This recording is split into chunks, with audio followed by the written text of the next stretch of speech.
नाज़रीन, चीन और भारत में ताल्लुकात क्यों कशीदा हैं? दोनों मुल्कों की फौजें क्यों आमने सामने हैं? क्यों लड़ती हैं? तनाज़ा किस बात पर है? क्यों है और इसका हल क्या है? अभी ये सवाल जवाब की तलाश में थे कि हो गया जिसका खतरा था। बहुत अरसे से सर पे खतरा मंडरा रहा था। भारत और चीन सरहदी तनाज़े में अब खून भी शामिल हो गया है। जो सूरत हाल पहले ही बहुत कशीदा थी वो अब गंभीर हो चुकी है। दोनों मुल्कों के अफवाज जो काफी अरसे से आमने सामने थी वो अब भिड़ पड़ी है। एक कर्नल समेत 20 भारतीय फौजी मारे गए। खदशा यह जाहिर किया जा रहा है कि हलाकतों की तादाद बढ़ सकती है। एक अखबार ने यह दावा भी किया है कि भारत के 34 फौजी लापता हैं और इनके बारे में कुछ मालूम नहीं हो पा रहा कि वो कहाँ है, किस हाल में है, जिंदा भी है या नहीं। जबकि भारत का दावा है कि चीनी फौज को भी जानी नुकसान उठाना पड़ा। चीन का कहना है कि भारतीय फौजियों ने पीर के रोज 2 बार सरहद पार की, चीनी फौजियों को इश्तियाल दिलवाया, उन पर हमले किए, जिसकी वजह से चीन को जवाबी कार्रवाई करना पड़ी। चीन और भारत की मुतनाज़े सरहद पर किसी झड़प में हलाकत का कम से कम 45 साल में यह पहला वाक़या के बाद भारत के सियासतदान और भारत की फौज परेशानी का शिकार हैं। भारत के आर्मी चीफ वज़ीर दिफा राजनाथ सिंह के घर जा पहुंचे। वहीं पर एक आला सतह का इजलास बुलाया गया। सूरत हाल पर गौर किया गया। मुल्क के चीफ ऑफ डिफेंस स्टाफ और तीनों फौज के सरबराहों ने भी इस हंगामी इजलास में शिरकत की। भारत के वज़ीर दिफा ने अपने वज़ीर आज़म को आगाह किया कि चल क्या रहा है। भारतीय और चीनी फौज में यह झड़प पीर की रात मुतनाज़े वादी गलवान के इलाके में हुई। वाक़े के बाद दोनों मुल्कों के सीनियर फौजी हुक्काम में मुलाकात भी हुई। कशीदगी कम करने के लिए बातचीत भी की गई। जबकि भारत में इस वाक़े की तहकीकात का मुतालबा किया। पहले सिर्फ एक अफसर और 2 भारतीय जवानों की हलाकत की खबर आई थी। भारत के एक retired officer major general GD Bakshi ने अपनी फौज की तैयारी पर सवालात उठा दी। भारत और चीन में सरहदी तनाज़ात की तारीख बहुत ही पुरानी है। 1962 में चीन और भारत की जंग भी हो चुकी, जिसमें भारत को बुरी तरह से शिकस्त हुई थी। बुनियादी तौर पर 3 खित्ते या हिस्से हैं जिस पर भारत और चीन में नाज़रीन तनाज़ा है। अरुणाचल प्रदेश जो भारत के पास है, चीन इसे अपना हिस्सा समझता है। इसी तरह सिक्किम का इलाका भी मुतनाज़े है और स्काई चिन को भी चीन और भारत दोनों मुल्क अपना अपना हिस्सा समझते हैं। इंडिया और चीन के दरमियान 3500 किलोमीटर की मुश्तरका सरहद है, लेकिन इसकी मुकम्मल हदबंदी नहीं हुई है। इसी वजह से दोनों मुल्क एक दूसरे के इलाके को अपना बताते हैं और इसी वजह से कशीदगी भी पैदा रहती है। इस तनाज़े की वजह से दोनों मुल्कों की फौजें कई बार आमने सामने आ चुकी हैं। दोनों मुल्क लाइन ऑफ एक्चुअल कंट्रोल पर अपनी फौज बढ़ाते जा रहे हैं। भारत के वज़ीर दिफा राजनाथ सिंह ने कहा था कि अस्करी सतह पर दोनों मुल्कों में मुज़ाकरात चल रहे हैं और मामलात को बातचीत से हल किया। दोनों मुल्कों में हालिया झड़पों का आगाज मई से हुआ। 5 मई को 5000 चीनी फौजी गलवान वादी में दाखिल हो गए। फिर 12 मई को चीनी फौजी एक और इलाका प्योंगयांग सू झील सेक्टर में पहुंच गए। इसके बाद जनूबी लद्दाख के डैम चौक और शिमाली सिक्किम के नाकुला में भी चीनी फौजी दाखिल हुए। नाज़रीन, मई और जून के आगाज में दोनों फौजों में झड़प भी हुई थी, जिसके बाद ट्रंप ने चीन और भारत में सालसी की पेशकश की थी। ताहम दोनों मुल्कों ने पेशकश को ठुकराते हुए कहा था कि वो अफवाह तफहीम से मसला हल कर तहम मामला अफवाह तफहीम से बातचीत से हल ना किया जा सका। आज चीन के साथ झड़प में 20 भारतीय फौजी अपनी जानें गंवा बैठे हैं। वो राजनाथ सिंह जो आज वज़ीर दिफा है, वो माजी में कहा करते थे कि एक बार भारतीय फौज के हाथ खोल दिए जाएं, वो खुद ही चीनियों को सबक सिखा देंगे। अब सरहदी झड़प में 20 भारतीय फौजी हलाक हो चुके हैं। क्या दोनों मुल्कों में बाकायदा जंग हो सकती है? नाज़रीन, तजिया लेंगे जनरल रिटायर्ड अंजद से और तारिक पिज़ादा साहब हमारे साथ मौजूद है। जनरल साहब, शुक्रिया। सर, ये बताइएगा कि क्या वाकई बाकायदा लड़ाई का आगाज हो चुका है दोनों ममालिक में? क्या इसको अभी भी हम एक बॉर्डर स्क्रिमिश कहेंगे या वाकई ऐलान जंग है, लड़ाई का आगाज है? देखिए, जहां तक इस जंग का ताल्लुक है, ये 1975 के बाद पहली दफा, 1975 के बाद पहली दफा ये इनकी आपस में फायरिंग का एक्सचेंज हुआ है, तो बड़े अरसे के बाद। लेकिन मेरा अपना अंदाजा है कि ये भारत ने इनको टेस्ट करने की कोशिश की है और उसमें जम्मू की खाई है, तो मेरा नहीं ख्याल कि आगे ये मजीद कुछ करेंगे। उसकी बड़ी बुनियादी वजह ये है कि इसका चाइना का और भारत का, अगर हम मिलिट्री कैपेबिलिटी का मवाजना करें तो चाइना की मिलिट्री कैपेबिलिटी बड़ी बेहतर है इनसे। तो नेचुरली अगर एक ऑल आउट वॉर करेंगे तो उसमें इनको बहुत नुकसान उठाना पड़ेगा। इसके लिए मोस्ट प्रोबेबली वो यही करेंगे कि बातचीत और उनको जो लोग पकड़े गए हैं उनको छुड़वा लें और इनकी कोशिश होगी कि किसी तरह ये मामला दबा लिया जाए। उसमें इनके पास ऑप्शंस नहीं है ज्यादा। चाइना की लड़ाई आपने देख लिया, उससे नुकसान उठाने का खदशा है, बातचीत से वो मान नहीं रहे, यूनाइटेड नेशन में ये जा नहीं सकते क्योंकि पहले ही इन्होंने पामाल की है यूनाइटेड नेशन की सारी करारदादें। तो होगा यही कि ये इधर से तवज्जो हटाने की कोशिश करेंगे अपने लोगों की और उसमें पाकिस्तान की तरफ रुख करेंगे। ये आपने देखा कि हमारे भी अभी ये कंसल्टेशन वगैरह हाई लेवल पे शुरू है और उसमें ज्यादा खदशा यही है कि ये बार-बार ये वैसे ये मंत्रा बहुत दोहराया जाता है सर कि पाकिस्तान पे भारत तवज्जो रख सकता है, पाकिस्तान पे भारत को एडवेंचर कर सकता है। ये बहस सिर्फ चाइना की हजीमत से तवज्जो हटाने के लिए बार-बार जो है वो भारत ऐसा करेगा, या ये सिर्फ एक डर है जो बार-बार पैदा किया जा रहा है भारत की तरफ से? आप इसको यूं देखिए, इसमें स्टेक्स बड़ी हाई है। मोदी ने जब इलेक्शन लड़ा था तो उस वक्त वो पहले कहता रहा, पहले इलेक्शन के बाद भी उसने और शुरू इलेक्शन से पहले भी कहता रहा कि ये कांग्रेस की बड़ी नाकामी है कि ये चाइना की खुशामद करते हैं। मैं अगर होता तो मैंने लाल आंख से बात करनी थी। अब बात यह है कि इनके अपने मीडिया ये चीजें चला रहे हैं, उनकी ये जो पुरानी बातें हैं। मोदी का पॉलिटिकल कैरियर जो है वो स्टेक पे है। अगर आज वो चाइना के सामने कैप्चुलेट कर जाए तो फिर आप देखें कि ये हुकूमत में नहीं रह सकेगा, इसको बड़ी मुश्किल आएगी वहां पे। सो अपना पॉलिटिकल कैरियर बचाना है। ठीक है। और इंडिया के अंदर ये लोगों की अपने जो हिंदू कम्युनिटी है वहां पे पॉपुलेशन जो मेजोरिटी है उसकी साइकी समझता है कि वो बेशक चाइना से जो जी चाहे होता रहे, अगर उनको ये कह दिया जाए कि पाकिस्तान की हमने ये 2 पोस्टें कब्जा कर ली हैं तो आप देखेंगे कि वहां पे सब कुछ भूल भाल के वो लोग इस काम पे लग जाएंगे, क्योंकि पाकिस्तान के खिलाफ दुश्मनी का एक ऐसा उसने राग अलापा है कि वो उनकी एक नफ्सियात बन गई है कि वो हर वक्त ये सुनना चाहते हैं कि पाकिस्तान के खिलाफ हमने ये कर दिया वो कर दिया। आप देखिए कि जंग का माहौल वो पैदा कर रहा है। ऑलरेडी उन्होंने अपने क्वाड कॉप्टर भी इधर फ्लाई करते रहे हैं जिसको हमने गिराया भी था। फिर आप देखिए कि एम्बेसी से लोग निकाल दिए, अब एम्बेसी का वो कर, ये सारे एग्रेसिव एक्शंस हैं जहां वो एक जंग का माहौल रखना चाहते हैं। और अगर एक छोटा सा भी वहां पे टेररिज्म का वाकया करा दे तो वो उनको एक बहाना मिल जाएगा। जान साहब, मैं जरा पीरजादा साहब को भी शामिल गुफ्तगू करना चाह रहा हूँ। पीरजादा साहब, ये बड़ा अहम पॉइंट जनरल साहब ने उठाया है। तवज्जो हटाना भी मकसद हो सकता है, अपने पॉलिटिकल जो उनकी इंस्टीट्यूशन है या उनकी जो कॉन्स्टिट्यूएंसी है उसको सेटिस्फाई करना भी मकसद हो सकता है। सिर्फ खबरें ये आ रही हैं पीरजादा साहब के 3 नहीं कम से कम 20 भारतीय फौजी मारे गए हैं। ये डेथ टोल बहुत ज्यादा है सर, इसको हजम करना आसान नहीं है। दे हैव टू रिटेलिएट और they have to give an answer. आपको लगता है सर ये मजीद एस्केलेट करेगा, और अगर करेगा सर तो कहां तक जाएगा? पाकिस्तान को भी बीच में शामिल होना पड़ेगा?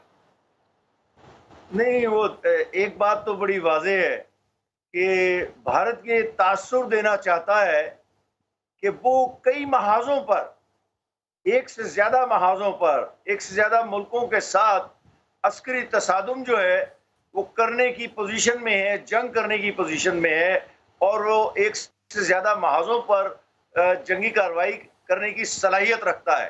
चाचे आप इस वक्त देखें जरा, जो जोग्राफिया है हमारा, पाकिस्तान, चीन, नेपाल, ये 3, और उससे चंद महीने पहले पिछले साल डोकलाम में भूटान के साथ साथ जो चीन का इलाका है वहां पर भी जो कार्रवाई हुई थी जिसमें भारत को पसपा होना पड़ा था, और बड़ी शर्मिंदगी के साथ। तो ये कोई नई बात नहीं है कि उन्हें शर्मिंदगी उठानी पड़ेगी, 62 में भी उठाई थी। वो कोशिश ये कर रहे हैं अपनी नई रवायती हथियारों की कुव्वत की बुनियाद पर और नरेंद्र मोदी दहशतगर्द की सोच की बुनियाद पर कि हम एक अपनी बड़ी कुव्वत होने का तासुर दुनिया में पैदा करें। सोचिए, अब आप जो मर्जी कहते रहे कि उनके इतने फौजी मारे गए, दुरुस्त है कि मारे गए हैं, चीनियों ने मारा है, उनका हाथ ऊपर है, लेकिन इसके साथ साथ जो दुनिया में खबर जा रही है कि भारत चीन से टकराने की कोशिश कर रहा है। इसी तरह नेपाल के साथ वो जो सड़क का मामला है वहां पर हो रहा है। कश्मीर में बालाकोट पे उन्होंने हमला किया था, और उसका इस गूंज आज भी हिंदुस्तान में एकतरफा प्रोपेगेंडे के तौर पर यही है कि हमने पाकिस्तान के खिलाफ कामयाब कार्रवाई की थी। तो ये दुनिया में जो तासुर गया था कि भारत एक बड़ी कुव्वत के तौर पर अपने आप को आजमा रहा है। लिहाजा ये नतीजा अखज़ करना गैर अस्करी और गैर तस्वीराती या ये स्ट्रेटेजिक बात नहीं होगी कि भारत सिर्फ ठीक है मामूली सी सरहदी झड़पें कर रहा है और उसका कोई बड़ा मकसद नहीं है, और चंद किलोमीटर का इलाका अगर लद्दाख में वापस आ गया तो वो इसके साथ चुप हो जाएगा। बड़े मकासद हैं, बड़े अज़ाइम है। देखना यह है कि पाकिस्तान जो मुसलसल अमन का राग गाता है हिंदुस्तान के साथ, क्या पाकिस्तान बालाकोट की कार्रवाई का इत्मीनान बख्श जवाब देगा, क्योंकि मेरे नजदीक बालाकोट की कार्रवाई का इत्मीनान बख्श जवाब नहीं दिया गया था। अच्छा जनरल साहब, आप इस पे क्या कहेंगे सर? क्या अब हमारा भी जवाब देना बनता है भारत को, और भारत के लिए 20 अपने जवान, उनकी हलाकत को हजम करना आपको लगता है आसान होगा? चाइना को भारत को जवाब बिलाखिर देना पड़ेगा, और उस जवाब में हो सकता है मजीद मुंह की खानी पड़े, मगर जवाब देना पड़ेगा। देखिए, भारत ने जो नैरेटिव अपनाया है वो थोड़ा मुख्तलिफ है, और उसमें ये चीज कवर अप करने की कोशिश की गई है। वो ये कहते हैं कि हमने जंग लड़ी है, हमारी कैजुअल्टीज हुई है, लेकिन चाइना की भी बहुत हुई। चुनाचे ये स्टोरी बिल्डअप की जाएगी कि अगर हमारे 10 मारे गए तो हमने भी 20 मार दिए, लिहाजा ये कन्वे किया जाएगा अपनी पब्लिक को कि उनको मुंह तोड़ जवाब दे दिया गया, और चाइना आइंदा एहतियात करेगा, अभी वो कोई ऐसा काम नहीं करेंगे जिससे कि ऐसी झड़प हो जिसमें खून खराबा हो। सो मेरा ख्याल है कि वो अपने नैरेटिव को बिल्डअप कर रहे हैं। दूसरी तरफ कुछ ना कुछ ये लोगों को कहेंगे कि जनाब वो इस झड़प के बाद उन्होंने कुछ इलाका खाली कर दिया है, पीछे हट गए हैं, डिसएंगेज कर दिया है, क्योंकि ये इनके लिए कोई और रास्ता निकालना जरूरी होगा बजाय इसके कि ये तसादम की तरफ जाए। जहां तक ताल्लुक है बालाकोट का, तो बालाकोट में हमारा मसला, मैं तारिक पीरजादा साहब से पार्शली एग्री करता हूं, उसमें एक मिलिट्री रिस्पांस थी और एक हमने डिप्लोमेटिक रिस्पांस देनी थी। मिलिट्री रिस्पांस तो हमने ठीक दे दी कि वो आपने अगले दिन जहाज आए, आपने 2 उनके जहाज गिरा दिए, एक उन्होंने खुद अपने हेलीकॉप्टर गिरा लिया, तो मेरा ख्याल है वो ठंडे हो गए। फिर हमने उसके बाद उनके मुख्तलिफ टारगेट्स पे फायरिंग भी की और मिसाइल्स मारे, वो भी उनको समझ लग गई कि आप उनके मुख्तलिफ टारगेट्स एंगेज कर सकते हैं अपने इलाके से बैठ। लेकिन जो डिप्लोमेटिक थी वो ये, उसमें मसला ये आया कि जब भारत ने इल्जाम लगाया कि पाकिस्तान ने ये पुलवामा का वाकया कराया है, तो इंटरनेशनल कम्युनिटी ने साथ ही कह दिया कि India retains the right to retaliate. वो जो उसको इंटरनेशनल लेजिटिमेसी मिली वो आज उसके पास मौजूद है, क्योंकि दुनिया ये समझती है कि हम ये काम करवाते हैं। भारत फॉल्स फ्लैग कराएगा और दुनिया कह देगी कि जी हाँ ये पाकिस्तान ने किया है, क्योंकि हमने ये कोशिश नहीं की उस वक्त कि हम दुनिया को ये बावर कराते कि जनाब आपके पास कौन सा ऐसा फालतू सबूत था जिससे आपने कहा कि भारत को पाकिस्तान पे हमला करना चाहिए। हमें तो भारत ने ये सबूत दिए, और उनको बताना चाहिए था कि ये कोई इतना छोटा मसला नहीं है कि आप इतना गैर जिम्मेदाराना रवैया इख्तियार करें कि पाकिस्तान की सोवरेनिटी वायलेट करने एक और बड़ा अहम इशू है, मैं उसकी तरफ तवज्जो दिलाना चाहूंगा, वो बड़ा रीसेंट डेवलपमेंट है सर। ये आपकी बात बिल्कुल ठीक है। अभी जो रीसेंट आईएसआई हेडक्वार्टर्स में मीटिंग्स हो रही हैं, डीजी आईएसआई से आर्मी चीफ भी मिलते हैं, फिर वज़ीर-ए-आज़म से मुलाकातें, बैक टू बैक मुलाकातें हो रही हैं सर। कुछ हम एक्सपेक्ट कर सकते हैं भारत की तरफ से, उसकी तैयारी की जा रही है, ये जो बार बार आईएसआई हेडक्वार्टर्स से मुलाकातें हो रही? देखिए, उसमें यही है कि जो इन्फॉर्मेशन है कि ये कोई फॉल्स फ्लैग ऑपरेशन करेंगे और उसके बहाने में कुछ ना कुछ कार्रवाई करेंगे, क्योंकि अगर ये चाइना से बिल्कुल इनके लोग 100 भी मारे जाएं, लेकिन इनको अगर अपने लोगों को मुतमईन करना है तो अगर उनको ये कह दें कि हमने पाकिस्तान में जाके तो बालाकोट पे या भावलपुर पे या किसी जगह पे हम जाके ये बॉम्बिंग कर आए हैं, तो आप देखेंगे कि वो लोग उधर को भूल के इधर लग जाएंगे। ये इन्होंने उनको नफ्सियाती तौर पे बिल्कुल बेवकूफ बना के रख दिया है, और वो पाकिस्तान दुश्मनी में ज़हनी तौर पे इतने आगे जा चुके हैं कि अब वो सिर्फ यही सुनना चाहते हैं, बाकी चीजें भूल जाएंगे। तो मोदी के लिए अपना पॉलिटिकल कैरियर जो है वो महफूज हो जाएगा, लोग मोदी की तारीफ करना शुरू कर देंगे वहां पे अगर वो इस तरह का ड्रामा रचा दे यहाँ पे। ठीक है जनरल साहब, बहुत बहुत शुक्रिया आपके वक्त का। पीरजादा साहब, आपने वक्त दिया सर, आपका भी बहुत बहुत शुक्रिया। आगे बढ़ेंगे नाजरीन। हुकूमत को लगता है कि अवाम जाहिल है, आप और हम जाहिल हैं। एक वक्फा लेते हैं, वक्फे के बाद ये ढूंढने की कोशिश करेंगे कि असल जाहिल है कौन।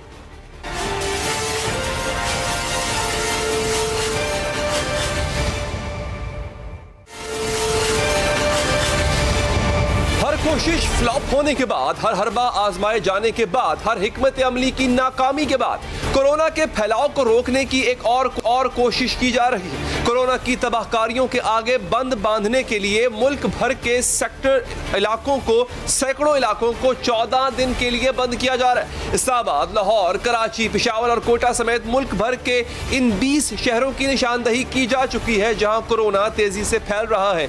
और इसी निशानदही के तहत नाज़रीन, कराची से लेकर खैबर तक कोरोना के फैलाव के हॉट स्पॉट्स करार पाने वाले उन इलाकों को स्पॉट लॉकडाउन की पॉलिसी के तहत सील किया जा चुका है और मजीद भी कई इलाकों को सील किया जाएगा। इस स्मार्ट लॉकडाउन की पॉलिसी का मकसद है लोगों से एसओपीज पर सख्ती से अमल करवाना और अब जो एहतियाती तदाबीर पर अमल नहीं करेगा इसे जुर्माना भी भरना होगा और सजा भी मिल सकती है। हॉटस्पॉट एरियाज में जहाँ पे के स्प्रेड हो रहा हो या जहाँ पे कि ये एक ग्रुपिंग पैदा हो गई हो तो उनको लॉकडाउन करने के लिए पूरा इख्तियार दिया गया है। पूरी सूबाई हुकूमतों को भी डिस्ट्रिक्ट एडमिनिस्ट्रेशंस के थ्रू सजाएं भी रखी हैं कि जुर्माने भी होंगे। इसलिए बेहतर यही है कि आप जो अवाम हैं वो इन एसओपीज पे अमल करें। तो नाज़रीन, अब से कुछ देर के बाद इन तमाम इलाकों में, इन तमाम शहरों के उन चुने हुए हॉटस्पॉट्स पर लॉकडाउन लगा दिया जाएगा। स्मार्ट लॉकडाउन की पॉलिसी पर अमल दरामद शुरू हो चुका है। पेशावर समेत खैबर पख्तूनख्वा के 5 अजला के मखसूस इलाके, उनमें उनको सील किया जाएगा अब से कुछ देर के बाद ही। सिंध में कराची के 3 अजला कुरंगी, मलीर और गरबी में स्मार्ट लॉकडाउन की तजवीज़ सामने आ चुकी है, लेकिन कराची की सूरत हाल नाज़रीन 3 अजला से ज्यादा गंभीर नजर आ रही है। सिंध हुकूमत के तर्जुमान मुर्तज़ा वहाब का कहना है कि सिंध में कोरोना केसेस में से 85% का ताल्लुक सिर्फ कराची से है। तो नाज़रीन, अगर ये बात ठीक है तो स्मार्ट लॉकडाउन के तहत चंद इलाके नहीं बल्कि पूरा कराची ही बंद करना पड़ेगा। सिंध में घोटकी, हैदराबाद और लाड़काना के भी कई इलाकों में स्मार्ट लॉकडाउन किया जाएगा अब से कुछ देर के बाद। जबकि कराची की तरह पंजाब में लाहौर भी कोरोना का गढ़ बन चुका है और इसीलिए लाहौर के 61 खुसूसी इलाकों को आज रात से 2 हफ्तों के लिए सील कर दिया जाएगा। नाज़रीन, इन इलाकों में मॉडल टाउन के 8 ब्लॉक शामिल हैं। गुलबर्ग, गार्डन टाउन और वेलेंशिया टाउन के इलाके भी हॉटस्पॉट में शामिल हैं। अल्लामा इकबाल टाउन के 3 ब्लॉक्स और डीएचए फेज 1, 3, 4 और 5 को भी सील किया जाएगा। नाज़रीन, आपको बताएं कि मिठा बाजार, टकसाली, इसके साथ साथ मलिक पार्क, बादामी बाग ये भी सील किए जाएंगे। कोरोना फैलाव में इजाफे की वजह से फैसलाबाद, गुजरावाला, सरगोदा समेत पंजाब के कई शहरों के सैकड़ों इलाकों में भी स्मार्ट लॉकडाउन लगाया जाएगा। बलूचिस्तान के दारुल हुकूमत कोयटा में भी कई इलाके लॉकडाउन की जद में आएंगे, जबकि वफाकी दारुल हुकूमत इस्लामाबाद के भी कई सेक्टर्स ऐसे हैं जहां पर स्मार्ट लॉकडाउन जो है वो लगाया जाएगा। एक ही दिन में कोरोना के सैकड़ों केसेस के इंकशाफात के बाद इस्लामाबाद के सेक्टर I8, I9 और I10 को सील करने का फैसला कर लिया गया। स्मार्ट लॉकडाउन के तहत दुकानों के शटर्स बंद रहेंगे और इमरजेंसी के सिवा किसी को घर से बाहर जाने की इजाजत नहीं मिलेगी और लॉकडाउन वाले इलाकों में सिर्फ बुनियादी जरूरत के सामान की दुकानें खोलने की इजाजत होगी। अगर 15 दिन तक सूरत हाल में बेहतरी आई तो लॉकडाउन हटाने का फैसला किया जाएगा। अगर एसओपीज पर अमल न हुआ और सूरत हाल खराब रही तो लॉकडाउन का दायरा दीगर इलाकों तक भी बढ़ाया जा सकता है। इस वक्त मुल्क में कोरोना की सूरत हाल तशवीशनाक है। 24 घंटों में सबसे ज्यादा 111 जानें जा चुकी हैं, जिससे मजमूई अमवात की तादाद 2847 हो चुकी है और एक दिन में 4443 नए केसेस रिपोर्ट होने के बाद मुल्क भर में कोरोना केसेस की तादाद 1,48,000 से बढ़ चुकी है। हुकूमत इस सूरत हाल पर काबू पाने के लिए स्मार्ट लॉकडाउन कर रही है और स्मार्ट लॉकडाउन के हवाले से मजीद मालूमात के लिए हम चलेंगे सबसे पहले कराची। हमारे नुमाइंदे संजय साधवानी वहां पर मौजूद है। संजय, ये बताइए कराची के कौन कौन से इलाके पिन पॉइंट किए गए हैं हॉटस्पॉट के तौर पे और किनको बंद किया जा रहा है, कहां कहां लॉकडाउन लगाया जा रहा है? देखें अली, कराची के 6 अजला में लॉकडाउन होगा। इब्तदाई तौर पर 3 अजला के जो पॉइंट आउट हुए हैं इलाके, उनमें जिला शर्की, जिला गरबी और जिला कोरंगी की 43 यूनियन काउंसिल शामिल हैं जिनमें लॉकडाउन किया जाएगा। तमाम इलाकों को कानून नाफिज करने वालों की अदालतों की मदद से सील किया जाएगा। इन इलाकों में अशिया इसके हवाले से फैसला महकमा दाखिला करेगी। ये जिला गरबी की 13 यूनियन काउंसिल में स्मार्ट लॉकडाउन होगा। जिला शर्की में 16 यूनियन काउंसिल में लॉकडाउन किया जाएगा। मोहम्मद अली सोसाइटी, बहादराबाद, ईसा नगरी में स्मार्ट लॉकडाउन होगा। गुलशन इकबाल, सपूरा गोड, अस्करी 4, गुलिस्तान जौहर, ब्लॉक 13, PSCH ब्लॉक 2 और 6 शामिल हैं। बिल्ती मोला, मार्टन क्वार्टर, फातमा जना कॉलोनी में भी जिला शर्की में शामिल हैं जो भी सील किए जाएंगे। इसके अलावा 3 हटी जहांगीर रोड और 1 और 2 नंबर रोड सोल्जर बाजार नुमाइश के इलाके भी बंद किए जाएंगे। जिला कोरंगी की 14 यूनियन काउंसिल में मुकम्मल तौर पर पाबंदी आयद की जाएगी। नाताकान गोड, खोखरा पार, बिटाई कॉलोनी, जमान टाउन, चकरा गोड शामिल हैं। कोरंगी, लांडी, मलीर, शाह फैसल कॉलोनी में भी लॉकडाउन किया जाएगा। नासिर कॉलोनी, अवामी colony, model colony, Al Falah, दिर्ग road में भी लॉकडाउन किया जाएगा, क्योंकि कराची सबसे ज्यादा मुतासिर है। सिंध में मजमूई तौर पर अब तक 55,000 से ज्यादा केसेस रिपोर्ट हो चुके हैं, उनमें से 45,000 केसेस सिर्फ कराची से रिपोर्ट हुए हैं। कराची का जिला शर्की जो सबसे ज्यादा मुतासिर जिला सिंध में है, उनमें 11,500 से ज्यादा केसेस अब तक पॉजिटिव रिपोर्ट हुए हैं। दूसरे नंबर पर सबसे ज्यादा मुतासिर जिला जनूबी है। जिला जनूबी के हवाले से फैसला कुछ देर में किया जाएगा। जिला जनूबी के हवाले से बताया जा रहा है कि लियारी, सदर टाउन, इसके अलावा DHA के मुख्तलिफ फेजेज में भी लॉकडाउन किया जाएगा। जिला जनूबी जो दूसरे नंबर पर मुतासिर है, 10,000 से ज्यादा केसेस सिर्फ जिला जनूबी से रिपोर्ट हुए हैं। इसके अलावा जिला सेंट्रल वो भी कोरोना की वजह से सख्त मुतासिर है। जिला सेंट्रल की बात करें तो जिला सेंट्रल में 8,000 से ज्यादा केसेस अब तक रिपोर्ट हुए हैं। तो जिला सेंट्रल की मुतासिर यूनियन काउंसिल में लॉकडाउन किया जाएगा। इसी तरह कराची के जिला गर्बी है, जिसका में भी सख्त लॉकडाउन किया जाएगा। तो लॉकडाउन के हवाले से सिंध हुकूमत ने यह फैसला किया है कि जो नई पॉलिसी NCOC ने मंजूर की है कि मुख्तलिफ इलाके पॉइंट आउट किए जाएंगे, उन इलाकों में ये गलियां मोहल्ले सील किए जाएंगे।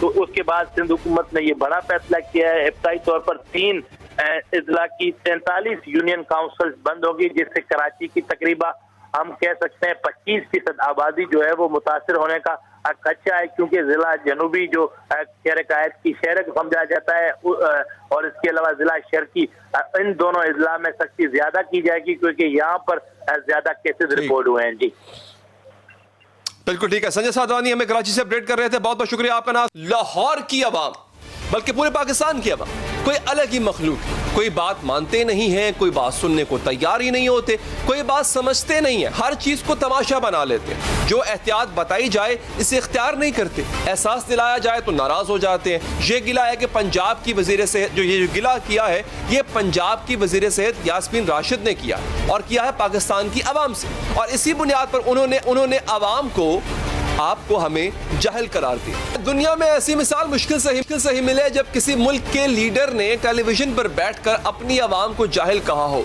अल्फाज का चुनाव गलत सही नाज़रीन, लेकिन पाकिस्तानियों की गैर संजीदगी के बारे में यास्मीन राशिद की बात काफी हद तक ठीक सही है, क्योंकि दुनिया में 78 लाख से ज्यादा अफराद कोरोना का शिकार हो चुके हैं, 4 लाख से ज्यादा अमवात हो चुकी हैं। सिर्फ पाकिस्तान में मुसद्दका केसेस की तादाद 1.5 लाख से बढ़ चुकी है। 2800 से ज्यादा पाकिस्तानी जाँ बहक हो चुके हैं। इसके बावजूद 63% पाकिस्तानी वो कोरोना को मुबालगा समझते हैं, वो यकीन ही नहीं करते कोरोना पे। ये बात गैलिब पाकिस्तान के सर्वे में सामने आई। इसके अलावा 43% पाकिस्तानी कोरोना के बारे में साजिशी नजरियात रखते हैं, वो समझते हैं कोई कॉन्स्पिरेसी है, कोई साजिश है। इनके ख्याल में ये अमेरिका और इसराइल की जानिब से मुसलमानों के खिलाफ एक साजिश है। जो पाकिस्तानी कोरोना को एक संगीन बीमारी समझते भी हैं, इनके ख्याल में इनका मदाफियाती निज़ाम, इनका इम्यून सिस्टम इन्हें कोरोना से बचा ले। पाकिस्तानी मीडिया अवाम में आगाही फैलाने की कोशिश करता है, इन्हें हकायक के बारे में बताना चाहता है, कोरोना की हलाकत खेजी की खबर देता है, लेकिन अवाम मीडिया को भी साजिश का हिस्सा समझते हैं, उसकी बात पर यकीन नहीं करते। पाकिस्तानी अवाम का ख्याल है कि कोरोना वायरस में कोई हकीकत नहीं है, कोरोना वायरस इन्हें कोई नुकसान नहीं पहुंचा सकता। सोशल मीडिया पर बहुत ही गलत मालूमात फैलाई जाती हैं। अवाम को बताया जा रहा है कि उनके प्यारों को जहर का टीका लगाकर मार दिया जाता है। इन्हें कहा जा रहा है कि वो बीमार पड़े तो अस्पताल न जाएं, और फिर जब कंफ्यूजन की मारी ये आवाम कोई एहतियात करने का सोचती भी है, कोई SOP, कोई स्टैंडर्ड ऑपरेटिंग प्रोसीजर अपनाती भी है, तो इसका हाल क्या होता है पता इस वीडियो से आपको चलेगा, जो हफीज सेंटर लाहौर में बनाई गई। नाज़रीन देखिए जरा कि दाखिली दरवाजे पर खड़ा गार्ड किस तरह आने वालों का टेम्परेचर चेक कर रहा है और किस रफ्तार से कर रहा है। लेकिन अगर रियाया यास्मीन राशिद के कहने के मुताबिक जाहिल है, तो इस जहालत में हुक्मरानों के बयानात का कितना हिस्सा है। लंदन का एक बहुत ही मारूफ अदाकार है नाज़रीन, इदारा है इंपीरियल कॉलेज, उससे मौजूदा डाटा पर तखमीना लगाया कि अगस्त के वस्त में पाकिस्तान में एक दिन में कम से कम 80,000 अफराद, जी हाँ सही सुना आपने, 80,000 अफराद एक दिन में, और ज्यादा से ज्यादा 1.5 लाख अफराद कोरोना की वजह से फौत हो जाएंगे। ये डेली की एवरेज बताई जा रही है। लेकिन हमारे वजीर बराए मनसूबाबंदी कहते हैं कि इंपीरियल कॉलेज की राय दुरुस्त समझने वाले गोरे की ज़हनी गुलामी कर रहे हैं। एक गोरे की ज़हनी गुलामी जो है ना, इंपीरियल ने स्टडी छाप दी, अब वो सब जो है सुबह से लेके शाम तक सर हमें इस बात में कोई शर्म नहीं है, हम ज़हनी तौर पे गोरे की गुलामी करने के लिए तैयार नहीं है। हमारे अपने Pakistani scientist world class data analyst, artificial intelligence के एक्सपर्ट्स, एपिडेमियोलॉजिस्ट फोरकास्ट करते हैं। यही वजीर मंसूबाबंदी कोरोना जैसी वबा का मवाजना रोड एक्सीडेंट से कर रहे थे। कहते थे कोरोना से ज्यादा लोग तो ट्रैफिक हादसात में मर जाते। माह के अंदर 720 लोग कोरोना की वजह से उनकी मौत वाक़ई हो सकती है अगर ये मौजूदा सूरत हाल बरकरार रहे। लेकिन इसके साथ पाकिस्तान का ही में एक औसत महीना कि पाकिस्तान में एक महीने में औसतन 4800 से ज़्यादा लोग अपनी जान खो बैठते हैं ट्रैफिक एक्सीडेंट के जरिए में। लेकिन हम ट्रैफिक फिर भी अलाउ करते हैं, गाड़ी सड़क पर फिर भी चलती है। खुद वज़ीर आज़म इमरान खान कोरोना को एक मामूली सा फ्लू कहा करते थे। पंजाब की वज़ीर सेहत कहती थी कि ज्यादा से ज्यादा लोग जो है वो पैराडोल खाकर ठीक हो जाएंगे, सेहतयाब हो जाएंगे।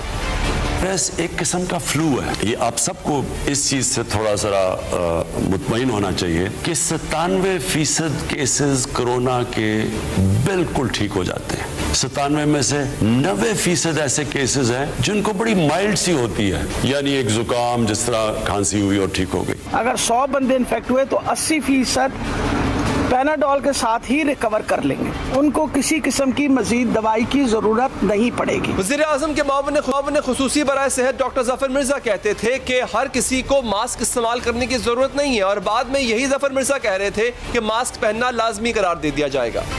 अगर ज़रूरत नहीं भी होती तो लोग मास्क पहनना शुरू कर देते हैं। नॉर्मल शख्स जिसको किसी किस्म की कोई अलामत नहीं और जो कोरोना वायरस के मरीजों को उनकी देखभाल नहीं कर रहा, इसके अलावा किसी शख्स को मास्क पहनने की ज़रूरत नहीं।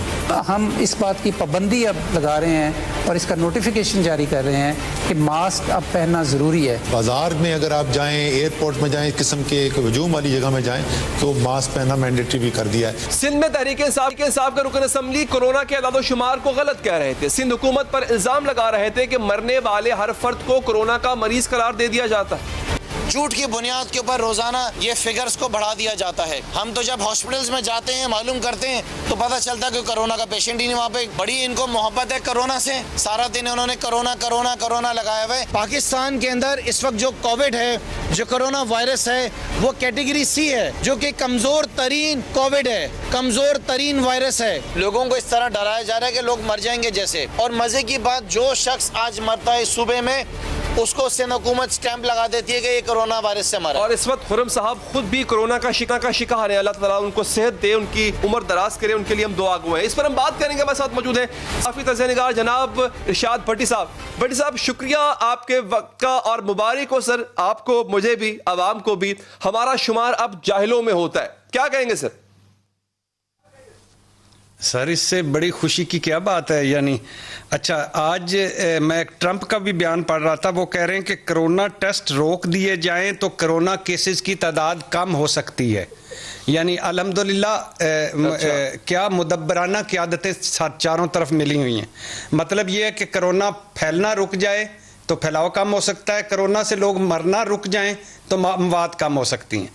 ये यास्मीन राशिद साहिबा, मुर्गी अंडे वाली बहस है। पहला पॉइंट तो ये है कि ये मुर्गी अंडे वाली बहस है कि पहला जाहिल पहले हुक्मरान है या आवाम है, मुर्गी पहले आई या अंडा पहले आया। दूसरी एक वो अरबी का मुहावरा है ना, जैसे अमाल वैसे अम्माल, मतलब जैसी कौम वैसे हुक्मरान, मतलब जैसी रूहें वैसे फरिश्ते, मतलब जैसा मुंह वैसी चपेड़, मतलब जैसा थोबड़ा वैसा थप्पड़। और फिर आगे आ जाइए, बिलाशुबा इसमें कोई शक नहीं कि मेरी कौम जाहिल भी है, बेईमान भी है, मिलावटबाज भी है, झूठी भी है, ज़ख़ीरा अंदोज़ भी है, हर बुराई में इनका नाम है, और कोई ले ले, कोई बीमारी, तमाशबीन भी है, सब कुछ ठीक है। लेकिन मैं माजरत चाहता हूँ, थोड़ा सा मवाजना अली भाई करना चाहता हूँ कि ये बड़े लोग हैं, ये छोटे लोग हैं, या आज का प्रॉब्लम हमारा ये है कि कुर्सियाँ बड़े हैं, ऊपर छोटे छोटे कौडू बैठे हुए हैं, छोटे छोटे कौडू और छोटे छोटे बोने।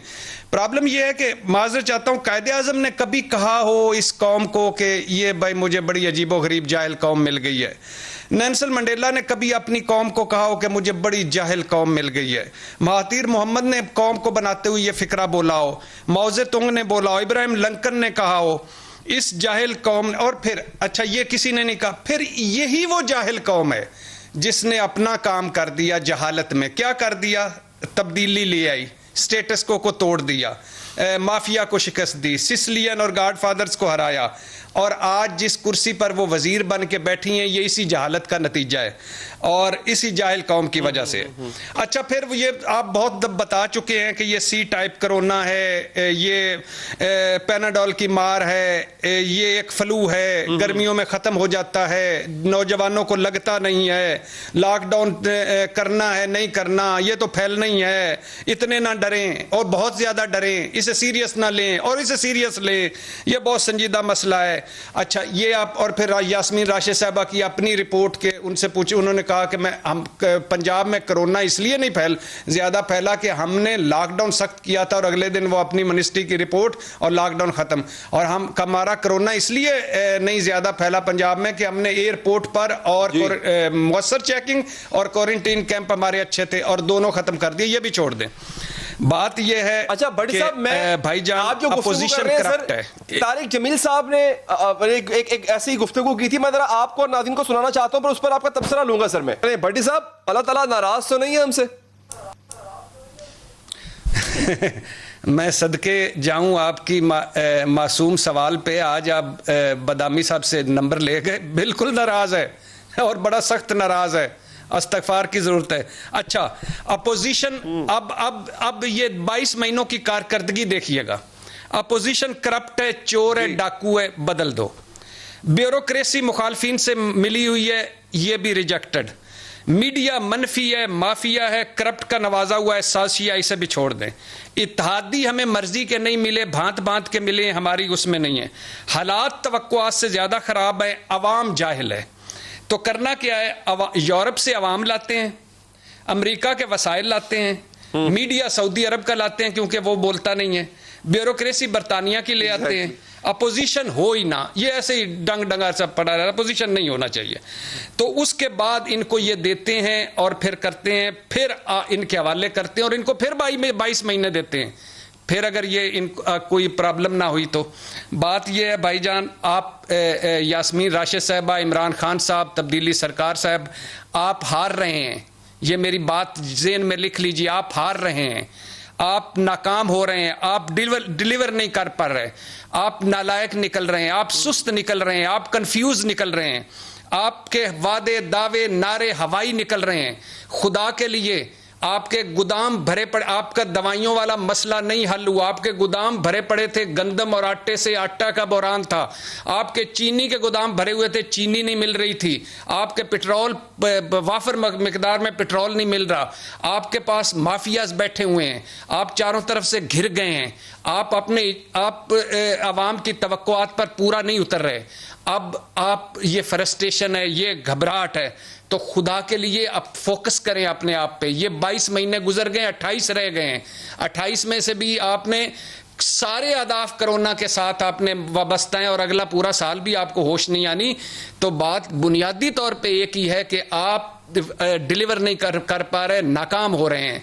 तो इसमें जितना भी बदल दें, अगर आप सारा मुल्क खाली कर लें और आप अकेले हों, फिर भी आप ऐसे ही करेंगे। तो भट्टी साहब, मुझे ये बताएं कि अवाम तो निकल आई जाहिल, हुक्मरान कहता है कि मैं कैसे हुक्मरानी करूं ऐसी जाहिल कौम पे, तो सर फिर होगा क्या, इस मुल्क का होगा क्या?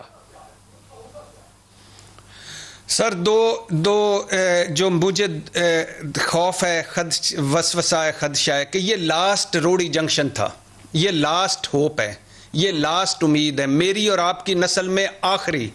इसके बाद पीपल्स पार्टी है, इसके बाद मुस्लिम लीग नून है, इसके बाद बिलावल है, इसके बाद मरियम है, इसके बाद उनके आगे बच्चे हैं, उसके बाद उनके आगे बच्चे हैं। ये लास्ट इमरान खान का था। आपने कभी इमरान खान के मुंह से सुना है कि आज जो सुन रहे हैं कि 92 का वर्ल्ड कप मैंने जीता था, सारे प्लेयर जाहिल थे, किसी को कोई पता ही नहीं था, कोई थका हुआ प्लेयर था, बुरी टीम से जीत गए, कप्तानी थी, टीम साथ थी, सारा कुछ था। ये अजीबोगरीब इमरान खान को मिल गए, माफियाज बैठे हुए हैं, कार्टल बैठे हुए हैं, नालायक बैठे हुए हैं, जबानें बड़ी बड़ी बैठी हुई हैं। 17 रुपए किलो टमाटर, 5 रुपए किलो मटर, जलजला तब आता है ऊपर तब्दीली आ जाए, बारिशें इमरान खान की वजह से हो रही हैं, फलाना ये हो गया है, सारा कुछ ये हो गया है, ये गीजर ना इस्तेमाल करें, ये लग्जरी चीज है, ये फलाना चीज, तेरी ऐसी तेरी। बेसिक चीज ये है कि आपका फोकस पॉइंट नहीं रहा। अब अगर ये 2-4 महीने की ये रोड़ी जंक्शन निकल गया, जो कि अली हैदर बड़ी तेजी से निकल रहा है, कोई एक शोबा आज मैं आपके और आपके जितने भी सुनने वाले उनके आगे तो सवाल ये नहीं पता भट्टी साहब के अगला स्टेशन कौन सा आएगा। जी सर। हाँ, सिर्फ एक सवाल छोड़ के जा रहा हूं। 22 महीने, 3 महीने कोरोना के निकाल दें, वैसे तो 108 दिन है, 3 महीने निकाल दें, 22 में से बाकी रह गए 18, 19 महीने। इन 19 महीनों में कोई एक शोबा सही हुआ हो, कोई एक वादा पूरा हुआ हो, कोई एक शोबा। और बिल्कुल ठीक, बड़ा अहम सवाल भट्टी साहब आपने छोड़ा है, इसका जवाब ढूंढने की कोशिश करेंगे, क्योंकि हम तो जाहिल हैं और इसका जवाब हम अगर ढूंढ भी लें तो न जाने उनको यकीन आए कि ना आए। बहुत बहुत शुक्रिया आपका शायद भट्टी साहब, शुक्रिया सर आपके वक्त का। नाज़रीन, रास्ते तंग हो रहे हैं, मुश्किलात बढ़ रही हैं। अदालत उज़्मा के सीनियर जज के खिलाफ हुकूमती रेफरेंस का मुस्तकबिल फैसला कुन मरहले में दाखिल हो चुका है। मामला FBR की कोर्ट में जाएगा या वफाक के वकील फरोग नसीम अपने दलाइल जारी रखेंगे, कल तक फैसला सामने आ जाएगा। मुल्क की सबसे बड़ी अदालत में अदालती तारीख के अहम तरीन मुकदमे की समाअत जारी है। जैसे जैसे रेफरेंस पर समाअत आगे बढ़ रही है, नए इंकशाफात भी सामने आ रहे हैं, अहम सवालात उठ रहे हैं। आज जस्टिस फायज ईसा ने सदारती रेफरेंस के खिलाफ दरख्वास्त में मजीद दस्तावेजात जमा करा दी हैं। दस्तावेजात में इंकशाफात सामने आए हैं कि वज़ीर आज़म इमरान खान की भी लंदन में 6 जायदादें हैं। यही नहीं बल्कि वज़ीर आज़म के मावनीन खुसूसी शहजाद अकबर की 5 और जुल्फी बुखारी की बरतानिया में 7 जायदादें, जबकि उस्मान डाल और फिरदौस आशिक अवान की भी बरतानिया में जायदादें हैं। जस्टिस ईसा ने अपने जवाब में कहा कि ये इल्ज़ाम नहीं लगाता कि हुकूमती शख्सियात ने जायदादें नाजायज़ जरिए से बनाई, लेकिन FBR तयन करे हुकूमती शख्सियात ने कितनी काबिल टैक्स आमदन जाहिर की है। दरख्वास्त में सुप्रीम कोर्ट के सदा की गई है कि स्टेट बैंक तयन करे कि हुकूमती शख्सियात ने पैसा जायज़ तरीके से बैरून मुल्क भेजा या नहीं। असासाजात रिकवरी यूनिट और इसके तमाम इकदाम कलअदम करार दिए जाएं। शहजाद अकबर से तमाम तनख्वाहें और मराद वापस ली जाएं। दूसरी जानिब आज सदारती रेफरेंस के खिलाफ दरख्वास्त की समाअत में भी 10 रुकनी बेंच के अहम तरीन रिमार्क सामने आए हैं। आज समाअत के दौरान हुकूमती वकील से कहा गया कि इस रेफरेंस में कानूनी नकाइस मौजूद, अगर ये कोई आम मामला होता तो केस कब का खारिज किया जा चुका होता। अगर सदारती रेफरेंस में बदनीयती साबित होती है तो केस खारिज हो सकता है। सुप्रीम कोर्ट के बेंच ने वफाक के वकील फरोग नसीम को 2 ऑप्शंस देते हुए कहा कि वो वज़ीर आज़म और सदर से मुशावरत कर लें कि वो इस केस को FBR के हवाले करना चाहते, और अगर FBR का फैसला जज की अहलिया के खिलाफ आता है तो इस मामले को सुप्रीम जुडिशल काउंसिल के सामने पेश किया जाए। जस्टिस उमर अता बंदियाल ने कहा कि अगर सदर और वज़ीर आज़म इस पर आमादा नहीं होते तो फरोग नसीम अपने दलाइल जारी रखें और फिर अदालत कानून के मुताबिक फैसला देगी। और अगर वज़ीर आज़म और सदर इस तजवीज़ से इत्तफाक करते हैं तो अदालत दरख्वास्त गुजार यानी जस्टिस काजी फायज ईसा के एक वकील की रजामंदी के बाद FBR को मामले की जांच का हुक्म दे सकती है। सुप्रीम कोर्ट का बेंच कल फिर हुकूमती रेफरेंस के मामले पर समाअत करेगा। इस रेफरेंस में क्या कमजोरियां हैं और अगर मुअज़्ज़िज़ जज की अहलिया की जायदादें का मामला FBR में चला जाता है तो इसके क्या नताइज हो सकते हैं। बात करने के लिए साथ मौजूद है मारूफ कानूनदान बैरिस्टर सलमान अकरम राजा। बैरिस्टर साहब, शुक्रिया आपके वक्त का। कई और सवालात उठ गए बैरिस्टर साहब, आज की समाअत में वज़ीर आज़म की, शहजाद अकबर साहब की जायदादों का मामला उठ गया। सर, ये नए सवालात और ऑनरेबल जजेस की ऑब्जर्वेशंस, ये किस हद तक असरअंदाज हो सकती हैं किसी भी मुमकिन फैसले पर? देखिए, जो रिमार्क्स होती हैं वो लाउड थिंकिंग होती है, वो जरूरी नहीं है कि फैसले की वो निशानदेही करें, इसलिए रिमार्क्स को रिमार्क्स के तौर पे ही लेना चाहिए। ये हम देख सकते हैं कि मामला है क्या जो सुप्रीम कोर्ट के सामने है, और उस तनाजुर में फिर आप उन रिमार्क्स को देखें और हर शख्स अपना खुद फैसला कर सकता है कि जहन में जज साहिबान के क्या सवालात हैं जिनके वो जवाब तलब कर रहे हैं। देखिए, एक बड़ा मसला इस मुकदमे में ये है कि एक जज साहब हैं, उनकी अहलिया और बच्चे हैं, उनकी मिल्कियत में कुछ प्रॉपर्टी दरियाफ्त की जाती है। पहला तो सवाल ये पैदा होता है कि ये दरियाफ्त हुई किस तरह। जो एक शख्स था जिसकी जानिब से कहा जाता है कि एक मसला मौसूल हुआ, वो शख्स कौन है, कैसे उसकी रसाई हुई, क्या ये कोई रियासती सतह पर जासूसी तो नहीं हो रही थी आला अदलिया की जज साहिबान की। तो ये एक सवाल है जो अदालत में उठ चुका है, जिसका जवाब हुकूमत को देना है, अदालत ने इस पे फैसला करना है। इसी तनाजुर में ये भी पूछा गया या देखा जा रहा है कि जो एसेट रिकवरी यूनिट है उसकी कानूनी हैसियत क्या है जी? किस तरह एक कानून बनाए बगैर एक जो इदारा तश्कील दे दिया गया है वो किन किन हवालों से कार्रवाई कर सकता है, किन वाक़यात में वो छानबीन करने का मजाज है, क्या उसके इख्तियारात FPR या NAB या FIA के इख्तियारात पर हावी हैं। ये तमाम कानूनी नौइयत के सवालात हैं जो अदालत के सामने हैं। फिर ये सवाल भी है कि जो ये रेफरेंस बनाई गई जिन शवाहिद या जिन मुरासलों की बुनियाद पर, क्या उस रेफरेंस का ताल्लुक खालिस्तन इनकम टैक्स के लॉ से है? एक आम शख्स अगर देखा जाए, उसकी अगर बीवी और बच्चों के नाम कोई जायदाद निकलती है तो कानून के मुताबिक क्या तरीका है? तरीका यही है कि बीवी बच्चों को नोटिस दिया जाएगा टैक्स के कानून के तहत, फिर उस नोटिस के बाद एक छानबीन होगी, एक कार्रवाई होगी। तो ये सवालात हैं जिनके तनाजुर में ये पूछा जा रहा है कि क्या ये तमाम मामला नेक नियति से किया गया, कानून के मुताबिक किया गया, या मावराए कानून किया गया और इसमें कोई और हदफ था। ये सवालात हैं जो अदालत में उठे हैं। ठीक, तो बैरिस्टर साहब, अगर ये मामला FPR में चला जाता है तो फिर क्या इसके मुमकिन नताइज हो सकते हैं? देखिए, जो टैक्स का कानून है, जो इनकम टैक्स का कानून है, उसके तहत कार्रवाई होगी। जाहिर है FPR अपने कानूनी दायरे से बाहर निकल के तो नहीं कुछ कर सकता। उसमें फिर ये देखा जाएगा कि असासे जो हैं इनके हवाले से क्या मालूमात सामने आती हैं, ये कब हासिल किए गए, कैसे हासिल किए गए, इन पर टैक्स की अदायगी हुई नहीं हुई, वो एक तमाम अमल है जो करेगा। उसके बाद फिर देखा जाएगा कि जज साहब का इनसे क्या ताल्लुक बनता है, और अगर टैक्स के कवानीन के मुताबिक कोई फैसला आता है तो क्या वो जज साहब पे भी असरअंदाज हो सकता है। बज़ाहिर तो ऐसा नजर नहीं आता, लेकिन ये तमाम वो सवालात हैं जो आइंदा के लिए। अच्छा बैरिस्टर साहब, for my understanding and for viewers understanding कि अगर FPR में भी कोई लिंक साबित नहीं होता ऑनरेबल जज साहब के साथ, तो फिर ये मामला उनकी अहलियत तक ही रहेगा या बिल्कुल ही खत्म हो जाएगा? देखिए ना, ऐसे है कि मेरी अहलिया के पास कोई जायदाद हो जो उन्होंने किसी अपनी विरासती रकम के जरिए हासिल की हो, और फर्ज कर लें कि वो जायदाद किसी टैक्स रिटर्न में जाहिर नहीं की गई, तो उससे खाविंद का कोई ताल्लुक नहीं बनता। वो ज्यादा से ज्यादा यही कहा जाएगा कि आपको इस जायदाद को जाहिर करना चाहिए था, कोई गलतफहमी हुई या दानिस्ता तौर पे नहीं किया गया, तो उसकी कानून में जो भी उसकी एक कॉन्सिक्वेंस है, कानून में फाइन है, दीगर मामलात हैं, तो उनका ताल्लुक जो है उनकी अहलिया से या उस शख्स की अहलिया से होगा। ठीक है बैरिस्टर साहब, बहुत बहुत शुक्रिया आपके वक्त का। प्रोग्राम का वक्त यहाँ पर खत्म हो चाहता है, दीजिए इजाजत, अल्लाह ने के बाद।